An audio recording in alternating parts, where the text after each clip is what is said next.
Hello friends, I am Nisha Sharma, Associate Professor, Department of English. This lecture is in continuation with our previous lecture on letter writing. In our previous video, we discussed different types of letter and we named the parts of a letter, that are the heading or the writer's address and date, the courteous greeting or the salutation, the message or the body of the letter, the subscription or the close or the courteous leave taking, the signature or the name of the writer, and the superscription or the address of the recipient.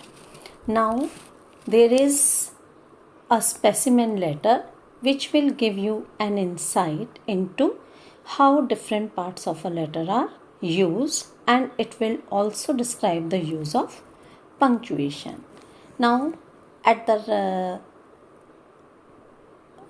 we have written the address of the sender. 12 Main Road, Guntur, 21st May 1954. And now on left hand side we have written the salutation.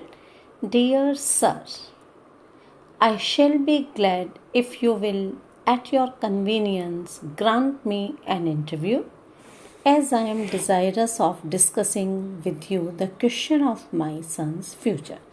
This is a letter from a father of a student to his class teacher. Indeed, you know more about his capabilities than I do, and I would be grateful for your advice. He wants to discuss his student's career and his student's capabilities with the teacher. I am yours truly, R. Kameshwar Rao, and the letter is being sent to the class master, SLCC class, the Mission High School, Guntur. Now we'll discuss each part separately. First is the heading. The heading or the writer's address and date are usually written at the right hand top corner of the letter, thus, just as it has been written in the above specimen, or 15 Lal Begum Street, Tenali, 28 February 1960, 54 or 2021. Take care to put a comma after street and another comma after the name of the town or village. But in the modern grammar doesn't consider these commas seriously. So sometimes they are not used. While writing application and official letter, the address or designation of the writer is written first. For example, from S. Ramachandran, BA, 42, Reval, Coil Street, Turwadi, and to whom the letter is written.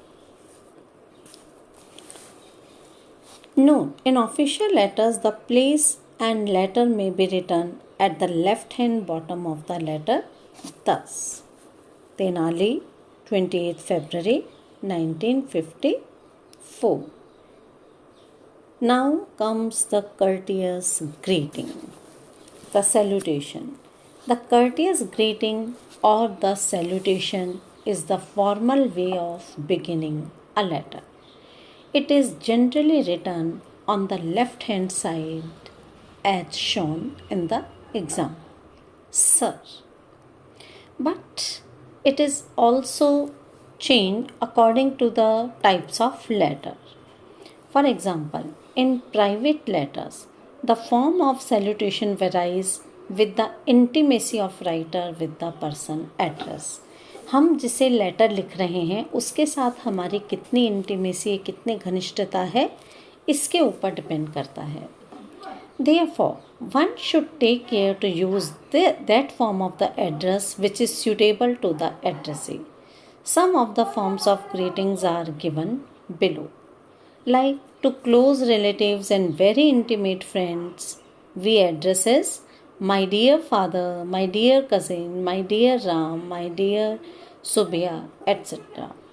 The proper relationship being expressed in the case of a relative and the name in the case of a friend. And if the person whom we are addressing in the letter is less familiar friend, we'll address him as my dear Mr. Krishnan, my dear Mr. Paul. And still less familiar friends are greeted thus: dear Mr. Ramchandran, dear Mr. Abdul Ghafoor. And a stranger is addressed thus: sir, madam.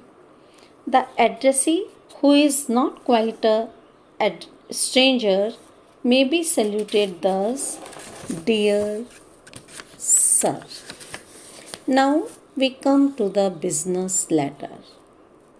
It is conventional to begin business letters with dear sirs or gentlemen. If you address the letter to the Little Flower Company, begin the letter with dear sirs or gentlemen. If, however, you address it thus to the manager, the Little Flower Company, open the letter with dear sir. Now, official letters and public letters.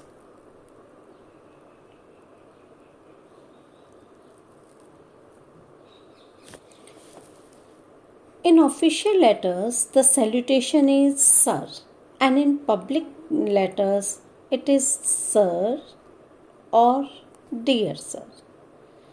Note the expression respected sir, honored sir, beloved sir, etc. are fast going out of fashion. But such strong forms may be used now and then if the occasion should especially demand it. For example, students or officers, when they present a farewell address to a retiring professor or officers, are justified in using them for indicating their respect or affection. But do not address any person in a letter as your honor. It is done so only in courts of law, but it is quite out of place here. Also, put a comma and not an interjection after the salutation. In addressing a person, avoid exaggerated expression such as my beloved friend, friend of my heart, etc. So, it was about the heading. We'll discuss the other terms in our. It was about salutation, and we'll discuss the body of the letter or the message in our next video. Thank you.